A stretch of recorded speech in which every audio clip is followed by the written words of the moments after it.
স্বাগতম সমীরণ কথা চ্যানেলে। আজ কিছু মূল্যবান উক্তি নিয়ে উপস্থিত হয়েছি আপনার সামনে। যদি ভালো লেগে থাকে তাহলে একটি সাবস্ক্রাইব করে পাশে থাকার অনুরোধ করছি। ধন্যবাদ। সুন্দর রূপ একদিন নষ্ট হয়ে যাবে, কিন্তু সুন্দর মন কখনো নষ্ট হবে না। তাই মানুষের মন দেখে ভালোবাসুন, গায়ের রং দেখে নয়। সময় বদলে যাবে, কিন্তু আঘাত করা মানুষগুলোর কথা সব সময় মনে থেকে যাবে। পৃথিবীর সবচেয়ে ভয়ঙ্কর প্রাণী হচ্ছে মানুষ। এরা নিজেদের স্বার্থের জন্য সব কিছু করতে পারে। নিজের দোষ ঢাকতে যারা অন্যের ঘাড়ে দোষ চাপিয়ে দেয়, তাদের সাথে তর্কে কখনোই জেতা যায় না, কারণ তারা প্রতিটা মিথ্যাকে যুক্তি দিয়ে সাজিয়ে ফেলে। চরিত্র হারিয়ে গেলে সব হারিয়ে যায়। পরিস্থিতি যত কঠিনই হোক, চরিত্রটা ঠিক রাখো। মিথ্যা তখনই জিতে যায় যখন সত্য বলা মানুষগুলো চুপ করে থাকে। অন্যের ক্ষতি করতে চাইলে নিজের ক্ষতি হবেই। হয়তো ক্ষতির ধরন এবং সময় একটু ভিন্ন হবে, তবে ক্ষতি হবেই। কারণ প্রকৃতি তার আপন গতিতে প্রতিশোধ নেয়। নাটক করে ভালো সাজা যায়, তবে সেটা বেশি দিনের জন্য নয়। মুখোশ একদিন ঠিকই খুলে যাবে, অপেক্ষা শুধু সময়ের। জীবন হলো জলের নৌকা, কখনো সুখের পাল তুলে, কখনো কষ্টের স্রোতে ভাসে, কখনো ছুটে যায় ভালোবাসার টানে, কখনো থেমে যায় অজানা অভিমানে।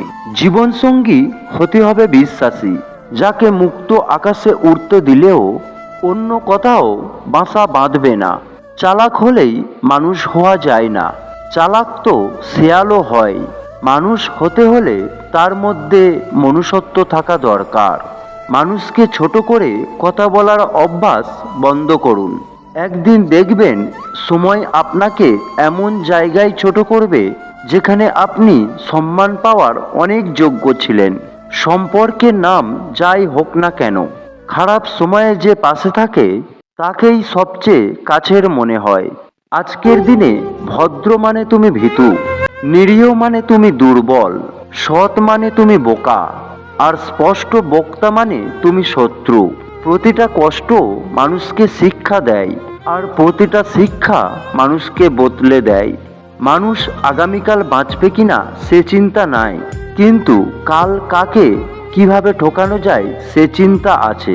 টাকা কামানো জরুরি, কারণ টাকা কথা বলতে না পারলেও কথা বন্ধ করতে পারে। দোয়া করি সবার ভালোবাসা পূর্ণতা পাক, কারণ আমি জানি বিচ্ছেদের যন্ত্রণা কতটা ভয়ঙ্কর। পথ যতই কঠিন হোক, পিঁপড়ে থামে না। এটাই শেখায় সাফল্য আসে ধৈর্য আর ধারাবাহিকতায়। নিজেকে এগিয়ে নিয়ে যান, তবে মানুষকে ঠকিয়ে নয়। মনে রাখবেন, মানুষের দীর্ঘশ্বাস খুবই ভয়ঙ্কর। লম্বা সুতো আর লম্বা কথা সব সময় এলোমেলো এবং প্যাঁচ লেগে যায়। এই কারণে সুতা যতটা গুছিয়ে রাখা যায় আর কথা যতই কম বলা যায় ততই ভালো। শক্তিশালী ওই ব্যক্তি নয় যে কুস্তিতে খুব লড়তে পারে, শক্তিশালী সেই ব্যক্তি যে নিজের ক্রোধ নিয়ন্ত্রণ করতে পারে। এই রকম মোটিভেশনাল ভিডিও পেতে আমার চ্যানেলটি সাবস্ক্রাইব করে রাখুন এবং পাশে থাকা বেল আইকনটি প্রেস করে রাখবেন, যাতে আমার পরবর্তী ভিডিওগুলি আপনার কাছে পৌঁছতে পারে।